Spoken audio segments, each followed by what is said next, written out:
기도하겠습니다. 사랑하는 하나님, 오늘 이 추석 연휴에 하나님께 예배할 수 있도록 허락해 주셔서 너무나 감사를 드립니다. 우리가 하나님 사랑하고 사모해서 주님의 얼굴 구하며 주님 앞에 나올 때마다 언제나 내가 여기 있다 하시면서 우리에게 찾아와 주시고 만나 주시고 하나님의 그 뜻과 하나님의 마음을 알려주시는 너무나 좋으신 하나님, 오늘도 우리에게 찾아오셔서 우리를 만나주시고 우리에게 말씀하실 주님을 기대합니다. 주님 사랑합니다. 예수님의 이름으로 기도드립니다. 아멘. 오늘은 여로보암에 대해서 이야기하도록 할게요. 함께 읽을 성경 말씀은 열왕기상 12장 28절에서 30절 말씀입니다. 같이 읽도록 하겠습니다. 28절. 여로보암 왕은 신하들과 의논한 끝에 금송아지 2개를 만들고 백성에게 말했습니다. 예루살렘으로 가서 예배 드리는 것은 너무 어려운 일이다. 이스라엘아, 너희를 이집트에서 인도해 내신 너희의 신이 여기에 계시다. 여로보암 왕은 금송아지 하나를 베델성에 두고 다른 하나는 단성에 두었습니다. 이 일은 여호와께 매우 큰 죄가 되었습니다. 백성은 단까지 가서 그곳에 금송아지 앞에 예배드렸습니다. 아멘. 솔로몬이 하나님께 불순종하고 우상 숭배를 했어요. 그래서 어떻게 됐죠? 나라가 둘로 나누어지게 됐어요. 남쪽 유다, 북쪽 이스라엘. 남유다는 솔로몬의 아들인 르호보암이 다스렸고요. 북이스라엘은 여로보암 왕이 다스렸어요. 그런데 이 북쪽 이스라엘, 북이스라엘은 계속해서 우상 숭배만 하다가 멸망하게 되었죠. 그렇다면 북이스라엘은 왜 계속해서 우상 숭배를 했을까요? 야, 우상 숭배 좀 하지 마. 무슨 말이야? 나 어제도 오늘도 바알 신전에 가서 예배했단 말이야. 북이스라엘 사람들은 바알이 하나님인 줄 알고 그렇게 바알을 섬겼어요. 북이스라엘 사람들은 우상이 뭔지 하나님이 뭔지 구분할 수가 없었어요. 하나님을 잘 몰랐던 거죠. 그렇다면 북이스라엘 사람들은 왜 하나님을 잘 몰랐을까요? 백성들에게 하나님이 누구신지, 하나님께 어떻게 예배해야 되는지 가르쳐 줘야 할 책임이 있었던 사람이 누구였냐면 제사장과 레위인들이었어요. 백성들이 하나님을 잘 몰랐다고 하는 것은, 백성들이 하나님께 잘 예배하지 못했다고 하는 것은 이 제사장과 레위인들이 제대로 가르치지 않았기 때문이에요. 그렇다면 제사장과 레위인들은 백성들에게 왜 하나님을 제대로 가르치지 않았을까요? 그 이유는 제사장과 레위인들도 하나님에 대해서 잘 몰랐어요. 왜 제사장과 레위인들이 하나님에 대해서 잘 몰랐을까요? 그 이유는 여로보암과 관련이 있습니다. 그 이유에 대해서 한번 알아볼까요? 이스라엘이 남쪽과 북쪽으로 나누어지게 되었죠. 자, 그렇다면 예루살렘 성전은 남쪽에 있었을까요? 아니면 북쪽에 있었을까요? 남쪽에 있었습니다. 북쪽 이스라엘에는 성전이 없었어요. 우리나라에는 큰 절기가 2번 있죠. 한 번은 설, 두 번째는 추석. 이제 내일 모레면 추석이에요. 그런데 이스라엘에는 이런 큰 절기가 3번 있었어요. 그런데 이 3번 절기 때마다 뭘 했냐 하면 예루살렘 성전으로 가서 하나님께 예배를 드리는 거예요.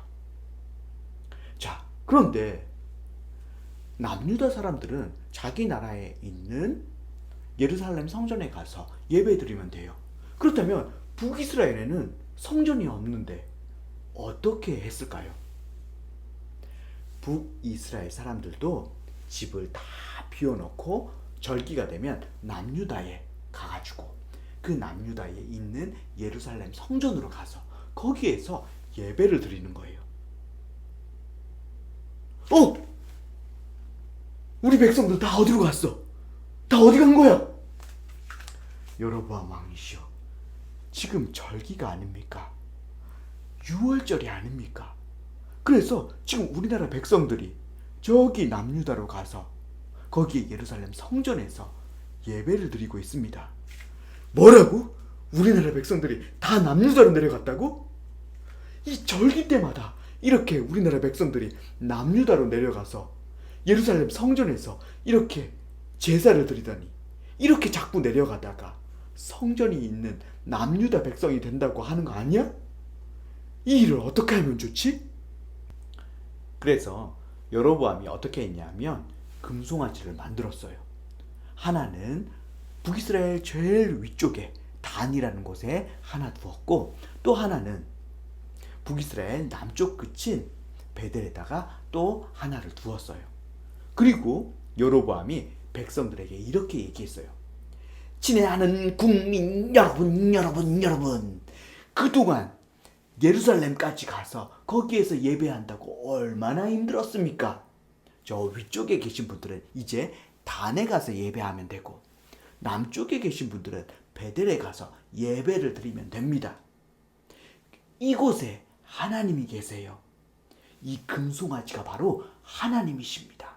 이 금송아지한테 예배하면 됩니다. 이렇게 얘기를 했어요. 그랬더니 제사장, 레위인들, 하나님을 잘 알았던 제사장과 레위인이 가만히 있었을까요? 가만히 있지 않았어요. 왕이시여, 그것은 하나님이 아닙니다. 금송아지는 하나님이 아닙니다. 그리고 이 금송아지에게 절을 하고 예배하는 것은 하나님께 예배하는 올바른 방법이 아닙니다.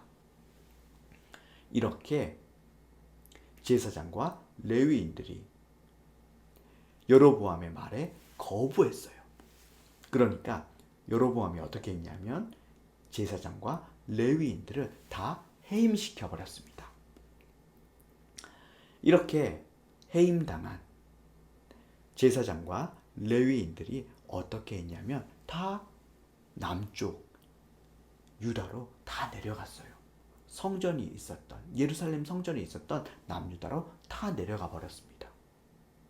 그래서 북이스라엘에는 제사장도 없었고 레위인도 없었어요. 자, 북이스라엘은 이제 제사장과 레위인이 없어져서 새로 제사장과 레위인을 뽑아야 됐어요. 어떻게 뽑았을까요? 돈을 주면 제사장과 레위인이 될 수 있었어요.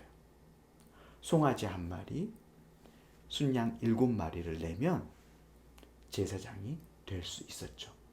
이렇게 북이스라엘은 하나님을 하나도 모르는 사람이 돈만 내고 제사장이 될 수 있었고 레위인이 될 수 있었던 거예요. 북이스라엘이 멸망했어요. 왜 멸망했냐 하면 이스라엘 백성들이 계속해서 우상 숭배만 했기 때문에 그래요. 그렇다면 이스라엘 백성들이 하나님 안 섬기고 하나님께 예배 안 하고 왜 우상에게만 그렇게 예배했을까요? 하나님을 잘 몰랐기 때문이에요. 어떻게 이스라엘 백성들이 하나님을 잘 모를 수 있죠? 제사장들이 하나님에 대해서 가르쳐주지 않았기 때문에 그렇죠. 제사장들이 왜 하나님에 대해서 가르쳐주지 않았죠? 제사장들도 하나님을 잘 몰랐기 때문이에요. 제사장들이 어떻게 하나님을 잘 모를 수 있나요? 여로보암이 하나님을 잘 알았던 제사장들을 다 해임시켜버리고 하나님을 잘 모르는 사람, 돈만 갖다 주면 그 사람을 제사장 삼았기 때문에 그렇죠. 이것이 바로 여로보암의 죄예요. 이 여로보암의 죄 때문에 이스라엘은 결국 멸망하게 된 거죠. 그런데 사실 하나님께서 여로보암 왕을 축복하셨다는 거 아세요? 열왕기상 11장 37절에서 38절 말씀 함께 보도록 할게요. 여로보암아, 나는 너를 선택하여 내가 원하는 모든 것을 다스릴 수 있도록 할 것이다. 너는 온 이스라엘을 다스리는 왕이 될 것이다. 내가 보기에 옳은 일을 하기만 하면 나는 너와 함께 하겠다. 너는 내 명령을 지켜라. 다윗처럼 내 율법과 계명을 지키면 너와 함께 해주겠다. 다윗에게 해준 것처럼 내 집안을 왕의 집안에서 끊이지 않게 하겠다. 이스라엘을 너에게 주겠다. 아멘. 하나님께서는 여로보암을 축복해 주셨어요. 하나님께서는 여로보암을 향해서 선하신 계획, 최고의 계획을 가지고 계셨죠. 그런데 이 하나님의 선하신 계획이 언제 이루어지죠? 순종할 때인가요? 불순종할 때인가요? 순종할 때 이루어져요. 그런데 여로보암은 순종했나요? 불순종했나요? 불순종했어요. 이스라엘 백성들이 자꾸 성전이 있었던 남유다로 내려가는 그 상황을 보면서 두려워서 불순종을 선택했어요. 하나님께서 저와 여러분을 향해서 선하신 계획, 최고의 계획을 가지고 계세요. 이 선하신 계획이 언제 이루어지죠? 순종할 때 이루어져요. 그런데 우리는 가끔씩 상황을 보면서 두려워, 환경을 보면서 두려워, 그래서 자꾸 하나님의 뜻이 아닌 불순종을 선택하려고 해요. 그런데 기억하세요. 하나님의 계획은 여러분이 하나님의 뜻에 순종할 때 이루어져요. 상황에 두려워하지 않고, 사람을 두려워하지 않고, 오직 하나님의 말씀에, 하나님의 뜻에 순종함을 통해서 하나님의 그 선하신 계획, 최고의 계획이 여러분 삶 가운데 이루어지기를 바랍니다. 기도하겠습니다. 하나님, 우리를 향해서 선하신 계획, 최고의 계획을 가지고 계셔서 너무나 감사를 드립니다. 하나님, 우리가 하나님의 뜻에 순종하고 싶습니다. 우리가 환경을 보면서 두려워하지 않도록 우리가 하나님을 바라보게 하여 주시고 하나님의 그 뜻에 순종할 수 있도록 믿음을 허락하여 주시기를 간절히 원합니다. 우리가 하나님의 그 뜻에 날마다 순종함을 통해서 우리의 삶 가운데 하나님의 그 뜻이, 하나님의 계획이 온전히 이루어지기를 간절히 원합니다. 그래서 우리의 삶을 통해서 주님이 드러나시고 주님이 나타나시고 주님께서 영광 받으시기를 간절히 원합니다. 우리 삶 가운데 일하시고 역사하시고 우리의 삶을 통해서 영광 받으실 주 예수 그리스도의 이름으로 기도드립니다. 아멘.